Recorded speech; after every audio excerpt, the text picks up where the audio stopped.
What is going on, you guys? Rochelle here, bringing you another Gimp tutorial. Today we'll be teaching you how to cut the background out of an image. For this tutorial, we'll be assuming that the image is something you took with your camera. It's a real-life image, not something that you've drawn. So that's what we're going to be targeting today.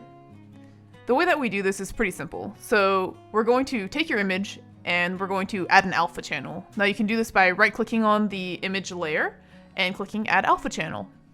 Next, what we'll do is we'll take the Lasso tool and we will cut out what we would like to keep. So we will just outline the image like this.